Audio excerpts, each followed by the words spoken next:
ফাবি আইয়ি আলা ই রাব্বিকুমা তুকাজ্জিবান, তোমরা তোমার রবের কোন নিয়ামককে অস্বীকার করবে? যার দেবার ইচ্ছা থাকে শত প্রতিকূল অবস্থার মধ্য থেকেও সে দিবে।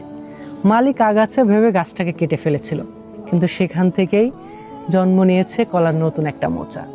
আল্লাহ কখন, কোথায়, কার জন্য, কিভাবে রিজিক রাখে সেটা আল্লাহ ছাড়া আমরা কেউ জানি না। গাছটাকে যখন কেটে ফেলা হয়েছিল তখন সবাই ভেবেছিল গল্পটা বুঝে এখানেই শেষ, কিন্তু প্রকৃতি তো হার মানতে শিখেনি।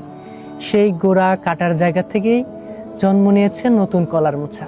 নীরবে জানান দিচ্ছে শেষ বলতে কিছুই নেই। আমাদের জীবনও ঠিক এমনই, যত বাধা আসুক, যতবার ভেঙে পড়ি না কেন, যদি শিকড় শক্ত থাকে তবে আবারও নতুন স্বপ্নের জন্ম হয়।